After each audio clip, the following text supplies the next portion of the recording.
అక్షయ్ ఎవరి వలన మోసపోయాడో అతన్ని వెంబడిస్తూ అవని, శ్రీకర్ వాళ్ళు వస్తూ ఉంటారు. ఇంతలో అతను ఒక ఇంట్లోకి వెళ్ళటం చూసి ఇక్కడే ఉన్నారు ఆయన అని చెప్పేసైతే అంటూ ఆ కిటికీనైతే ఓపెన్ చేస్తూ ఉంటాడు. ఇంతలో అక్కడ ఉన్న చక్రధర్‌ని ఆయన్ని చూసి అవని అయితే ఒక్కసారిగా షాక్ అయిపోతూ ఉంటుంది. ఏంటి ఈయనకి ఏదో లింక్ ఉందన్నమాట. వీళ్ళిద్దరూ కలిసే ఏదో చేశారు అనమాట అని చెప్పేసైతే అనుకుంటూ వాళ్ళిద్దరూ మాట్లాడుకుంటూ ఉంటారు. ఇంతలో అక్కడ ఉన్న అవని శ్రీకర్‌ని పిలిచి, "శ్రీకర్ నువ్వు ఇదంతా రికార్డ్ చెయ్యు" అని చెప్పేసైతే తన ఫోన్‌ని తీసి రికార్డ్ చేయమంటూ ఉంటుంది. ఆ మాటలు వినగానే అక్కడ ఉన్న శ్రీకర్ అయితే సరే వదిన అని చెప్పేసైతే వాళ్ళిద్దరి మాటల్ని రికార్డ్ చేస్తూ ఉంటాడు. ఇంతలో అక్కడ ఉన్న వ్యక్తి మాత్రం నేనే ఎక్కువ రిస్క్ తీసుకున్నాను కాబట్టి నాకే ఎక్కువ ప్రాఫిట్ రావాలి కదండీ అని చెప్పేసైతే చక్రధర్‌తో మాట్లాడుతూ ఉంటాడు.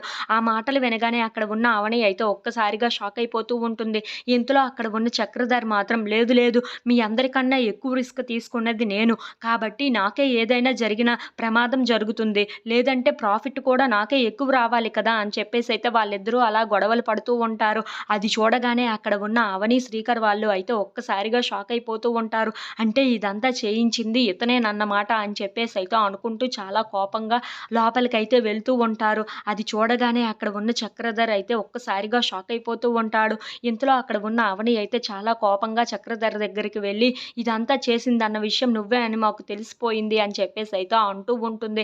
ఆ మాటలు వినగానే అక్కడ ఉన్న చక్రధర్ అయితే ఒక్కసారిగా షాక్ అయిపోయి అవని వైపు అలా చూస్తూ ఉండిపోతాడు. ఇంతలో అక్కడ ఉన్న అవని మాత్రం ఇప్పుడు మా దగ్గర సాక్ష్యాధారాలు కూడా ఉన్నాయి. నువ్వు ఏం చేయగలవో మేము చూస్తాము అని చెప్పేసైతే అంటూ ఉంటుంది. ఆ మాటలకి అక్కడ ఉన్న చక్రధర్‌కి ఏం మాట్లాడాలో తెలియక అలా ఒక్కసారిగా షాక్ అయిపోయి అలా ఉండిపోతూ ఉంటాడు. If you like this video please subscribe.